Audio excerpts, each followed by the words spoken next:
Back. In this video we'll be talking about conditional formatting. Now, conditional formatting is a way of highlighting and understanding data within a certain set of rules. And it's highly customizable, and it's something that I use a lot in my reporting suite. So let's dive right into it. So normally when we use it is we have a large data set like this, and we just want to sort through it and understand or filter certain things in a visual way. So here we have an inventory list with items, names, quantity, selling price, purchase price, value of stock, etc. So the first thing we're going to do is we're going to go to the Conditional Formatting tab, which is up in the Home ribbon, and over here, Conditional Formatting. So all of the options that we're going to be talking about are in this drop down over here. So the first thing we're going to be talking about is highlight cell rules.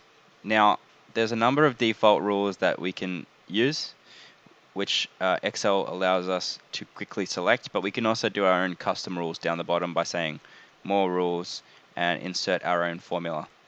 But let's just do some of the basic ones. So first of all, let's highlight everything greater than. So what I want to do is I want to visually highlight all cells which have a selling price over, say, $60. And that way I can immediately figure out which are the highest selling prices. So let's do that. So let's first of all select a range. So Control Shift down, and then Conditional Formatting, highlight cell rules, and then we're going to go greater than. Now this little dialog box will pop up over here, which it defaults to a value. We're going to change that to $60. So this is the value in which the rule will suddenly apply, so whether it's greater than this value here. And by default you can already see that some values are live previewing what the result will be. So if I want to change this in the box to 70, it'll also live preview and change it so we can see those values popping up. Now the next thing we can do is we can also change how we want that to be formatted. So there are a few default ones, and to be honest these are the most commonly used ones. So we've got green for good, yellow for intermediate, and red for bad. So there's kind of like a traffic light system. But there's also a few different options. We've got red text, red border, or you can just do a custom format as well. And then this will populate the typical format cell where we can customize what we want the cell to look like. Maybe we want the outside borders to look like this, and maybe we want the lines to be blue here and here, but we want it to be yellow here and here, or maybe we want to fill those in like that. And then the fill, we can do a fill effect, maybe something like that, or we can do a pattern style like this and choose our color. So let's just do a very simple one. We'll just do a light blue. We'll do a fill effect. We'll do something like this. Okay, maybe an orange fill effect so it stands out. Okay, so let's just go with this one. So as you can see, all the bottom ones have now got that fill effect applied. Now you can do the same rule. Let's just undo that. You can do the same rule with less than or between. So let's try between this time. So I want to highlight all the values that are between, say, let's say $30 and $45. So we're still selected our range. We're going to go highlight cells between, and then we're going to go, let's say, 30 and 45. Okay. So as you can see, now all of these cells are highlighted that certain way. So you can stack rules on top of rules. So let's do the highlight rule quickly. Between, let's just do 30 and 45 and highlight those as yellow. But anything under 34, we want to do a green fill. See, oops, sorry. So anything under 34, we want to do a green fill like that. And anything over, say, 60 or 40, we want to be a red fill. So you can stack different rules on top of each other, and anything not filled will be the exception to the rule, the only thing you haven't covered. Okay, so we've discussed these. We can also highlight cells that are equal to.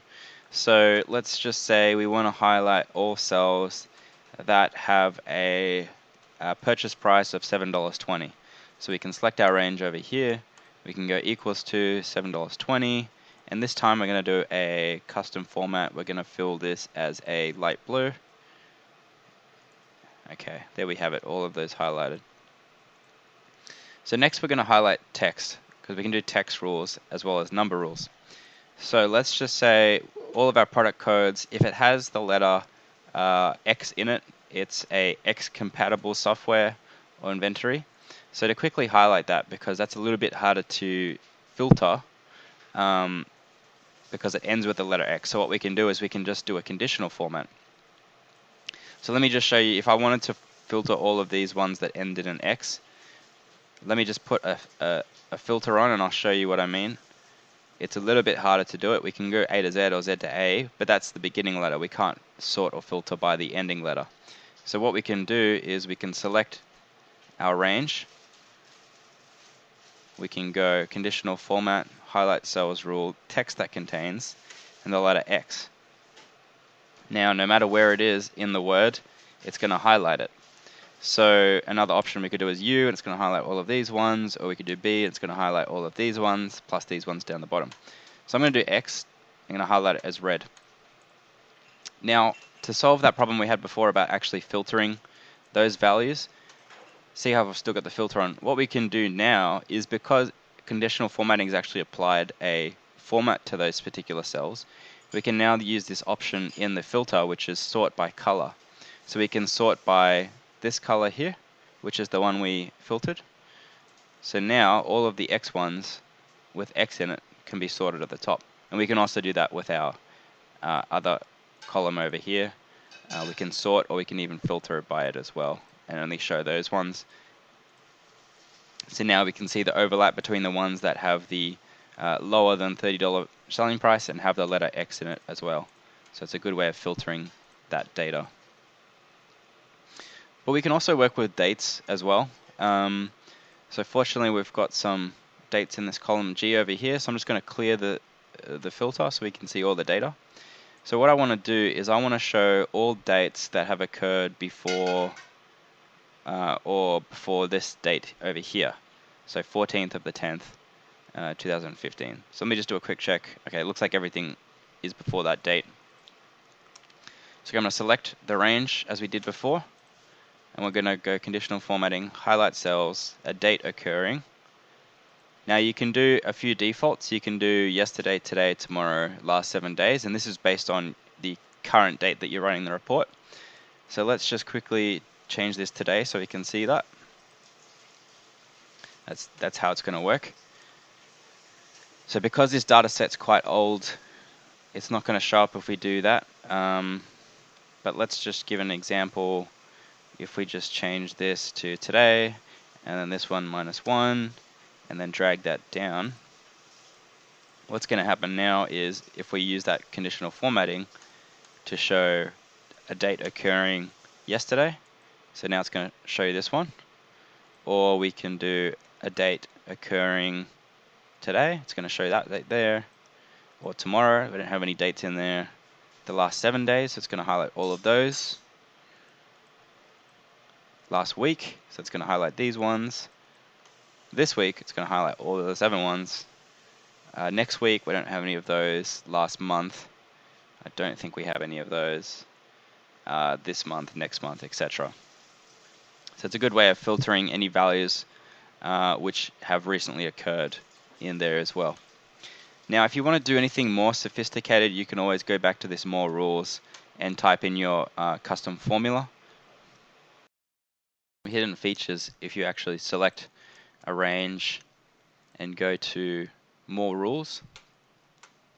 So here's a few different things we can do. So there's format all cells based on their values. So that's going to highlight all cells in the range and apply a color scale. So for example, we could go 2 color scale from red to green, like so. And now it's going to highlight all the values with the lowest value being red or the highest value being green, so we can quickly hone in on them as a scale. We could also do the cells that contain values greater than, which is similar to what we did before, but there's a whole lot of more customizable rules. So for example, we've got not between, we've got not equal to, we've got greater than or equal to, which weren't available in that quick menu. We can also format only the top or bottom ranked values.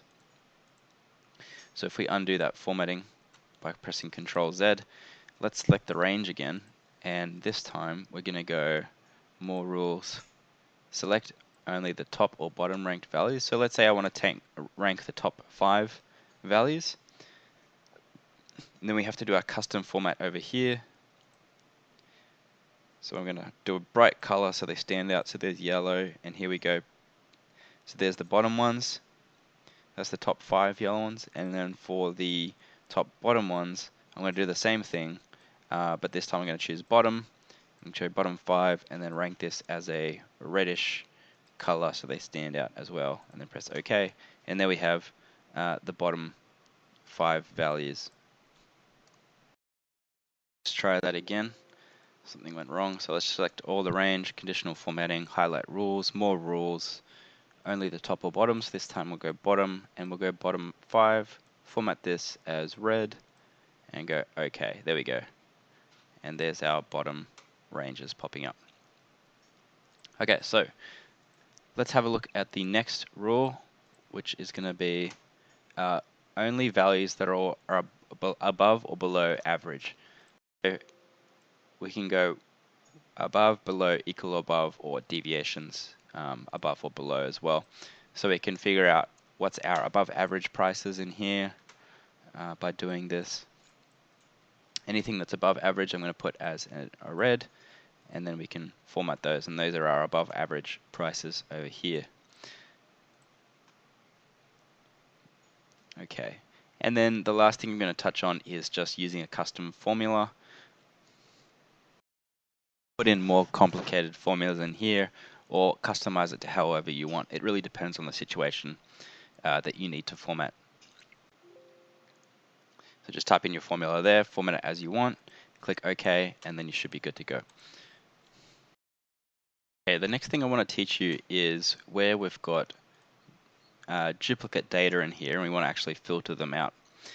So I've just expanded this grouped column over here, which we talked about in the beginner's course, how to do this. It's just a best practice way of hiding columns, so it's a lot easier to identify where a column is hidden. As you can see, the data that I've got in here is the customer names, so the person that each of these inventory were sold to. And what I want to do is I want to highlight wherever there's a duplicate customer. The reason is often you'll look through a data list, and one of the checks that you need to make as a data analyst is to make sure that the data in there isn't being duplicated, so they're not accidentally counting something twice.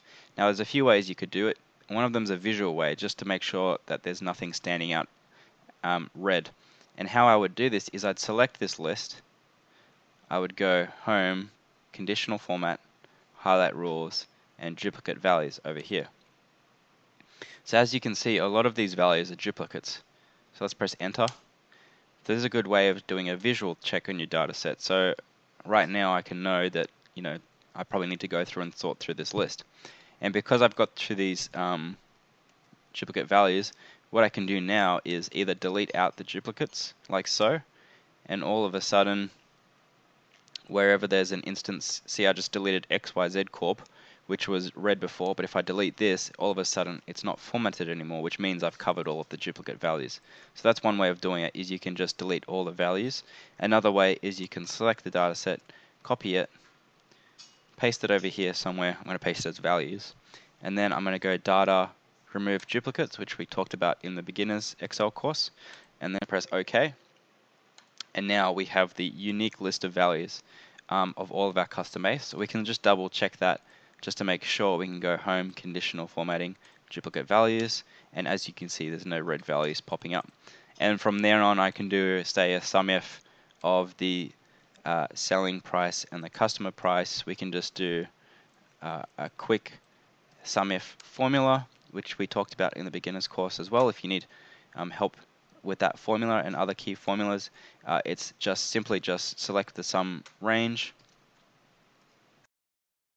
Select the sum range, the value you're looking up, and the summing column over here, and you'll see that I've locked the sum column, sorry, the lookup column, and unlocked the value column, and press enter. So now it's going to add up all the values for James's selling price and all of James's purchase price over here as well. And then we could do a quick formula. We could go equals that minus that, which is our company's profit from this particular customer. And then we could apply a new conditional formatting and then rank those, let's say, by greater than X value or between X value. So the next one I want to show you is just these top and bottom rules over here. So we did discuss a way of doing that using these formulas already. This is just another quicker, easier way of doing it. So Excel's giving you this preset defaults where you can do, say, top 10%. So let's select that. And because there's only less than 10 values, the top 10% is only going to be one value. So it's highlighted Richard as our best customer. Now we could also do the same thing and highlight our bottom rules over here. So we could do bottom 10%. So bottom 10%. Or we could do above average, highlight that as yellow, and so forth. See how it's overlapped? Because we've applied a new rule on top of an old one, the latest rule is going to apply on top of the older one if there is overlap. Okay, so while we're on the topic of overlapping rules, what I want to discuss managing and clearing rules. So the first thing I want to do is I want to look at all the rules that we already have in place. So we can either select a certain range or we can just apply in general. So right now I only want to look at this range here. So I'm going to select that. I'm going to go Conditional Formatting, and then down the bottom we've got our management. So we've got our clear rules, we've got our manage rules, or we could do a new rule. So what I'm going to do is I'm going to go manage rule, and there I can see all of the rules that I have in place for that particular range. As you can see, I've applied my bottom top 10%, top 10%, and the above average range as well. Now in here you can either edit or delete rules, or even create a new one. So for example, if you want to delete the above average rule and get rid of that because it's now overlapping, what we can do is we can press delete like this, and suddenly if I click OK, the rule will disappear. Now we can also, let me just reverse that, we can also edit the range that we want it to apply to. So let's say, for example, we have either inserted new data down below, which we want to extend the rule to include, or within the data set we don't want it to apply to a few certain cells. So if you want to extend it, what we can do is just increase the number of rows that it covers. So right now it stops at M11, and I want to extend this to M17. So I can change that to 17, and then any data we post below, paste that as values, it's going to apply to those cells as well.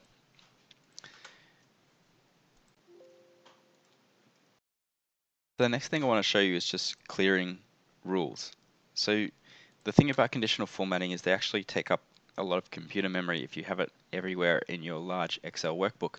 So it's generally recommended to minimize your usage of this unless it's all on a single sheet, in which case it probably doesn't really matter that much if it's a small workbook. But if you've got a 20 megabyte file with conditional formatting on every page, I generally recommend you avoid doing it to that extent.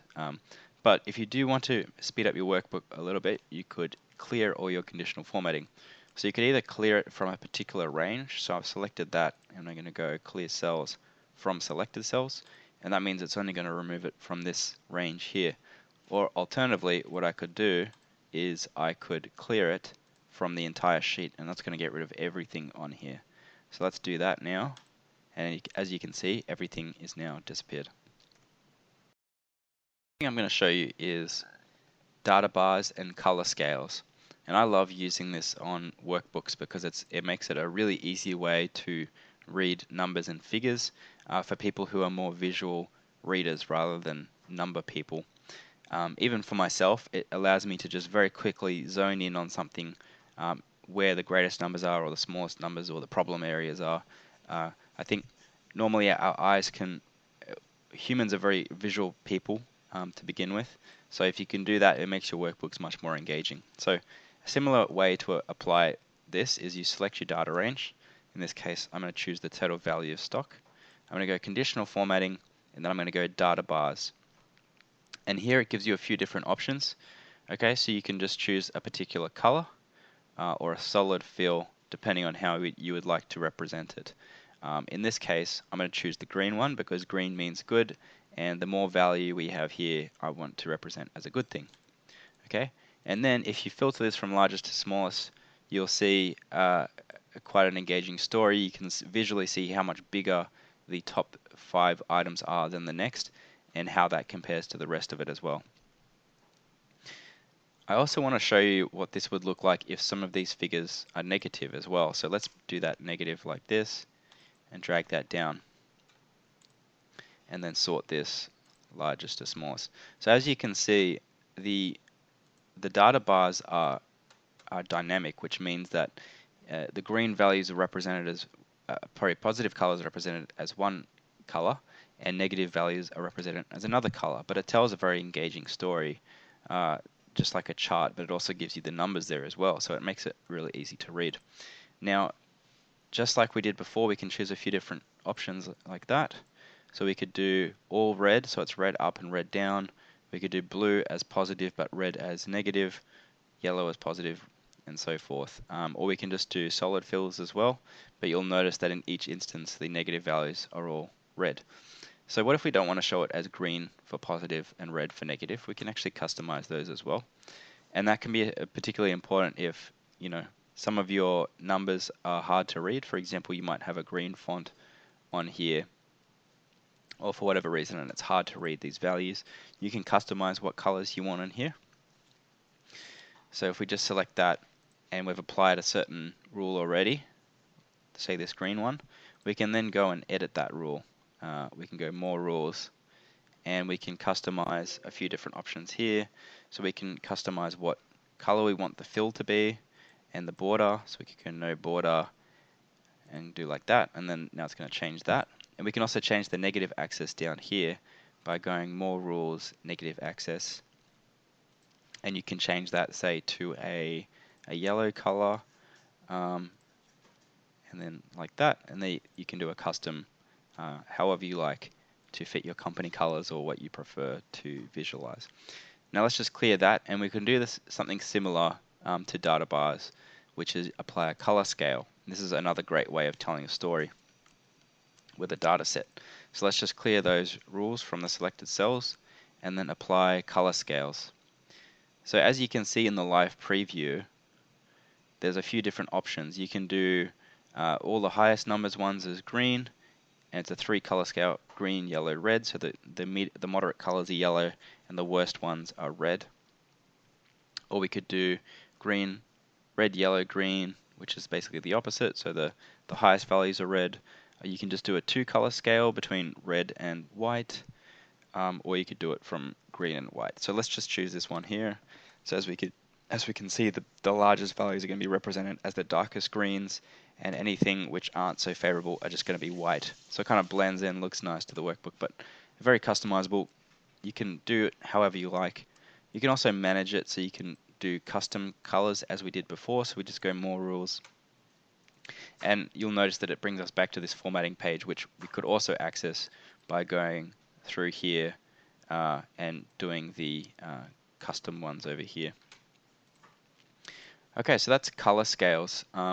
The third and final way of representing data in a range is through the icon sets, which is another great way of doing things. So let's just clear these rules and start again. So let's go highlights, icon sets. So as you can see over here in the live preview, depending on which one we do, so we can do arrows or shapes, it applies that to a certain range. So the top, say 10%, etc., will be green arrows. The middle, say 60 to 80%, will be yellow, and the bottom ones will be red. You can do the same with traffic light icons, flags, or indicators. So let's go with the tick icons as first. So as we can see straight away, it tells us in a very visual way, the top ones are represented with a tick mark, so they're the good ones, and the ones of concern are these red X's. So if you give this report to someone, it just makes it really easy to read it and tells them, you know, what they have to look at first of all. If you want to change the rules in here, we can go edit rule, and we can change the thresholds that this applies to. So currently anything in the 67th percentile or above is now a tick mark. If we want to change that to 50 percentile, let's see what happens, and press OK. So all of a sudden these things are now going to be tick marks as well. So anything over the 50th percentile is going to be a tick mark. You can also customize it. Let's edit that rule. You can change what icon set you want from here. So you could do a star there if the value is greater than this. You could do a cross here if it's less than that, and a really bad cross if it's less than, say, 0 or 15%. So let's see what that looks like now. So the absolute worst ones are these ones, the moderately bad ones are these ones, and the best ones are the ones with the gold star. So it's highly customizable. Do whatever you like according to your preferences. Okay, the last thing that I want to show you is a feature called Sparklines. Now, this is a little bit different to conditional formatting, and it's in a different area altogether. But the end result is something a little bit similar. It depends on how you want to use it. So first of all, where it is over here in the insert, and it's over here, Sparklines. So this is a relatively new feature in Excel. The older versions don't have this. But it's basically a way of putting a very mini chart into a singular cell. So instead of actually having a whole chart over here, which, you know, you don't want to take up all that space and such, what you can do is just allocate a single cell to show the trend in data over a period. So here we have a data log of, let's say, profit of one particular entity. So I've just given random numbers between -10 and 100, spanning over a period of time. And I want to see how that visually looks without creating a chart. So what I can do is select all of these. Well, first of all, let's select one range. Select all the data that we want to put as a sparkline. And then what we go is insert sparkline. So we can choose line, column, win or loss. I'm going to choose line. And then it's going to ask you to choose the data you want. So it's pre-populated that based on what we've selected in the range. And we can also choose where we want it to be placed. So I'm going to select this cell here. And then notice how this is locked. So I'm going to unlock this because I want to be able to drag this down. And press enter. And as you can see, it's populated the trend. So there's no Y or X axis telling you the values or time. But what it does give you is an indication of trend. So if something is very increasing over time, so let's say equals that +1, you'll notice how it's just reset because I put random values. You'll see that it gives you a trend, right? So it's a flat increase over time. So if I drag this down, you can see that the trend is applied to the next range of data over here. So if we can do another example where it's minus or times 1/2. Let's see, times, we'll go that times 1/2 and see what that looks like. So just dragging that across. So you can see that it's going to be a declining exponential. We could also do this times itself, and drag that across, see what that looks like. Oh, something's gone wrong. Got an error. So just that times 5. And as you can see, it's a quite steep exponential incline over time. So it's basically just a way of representing data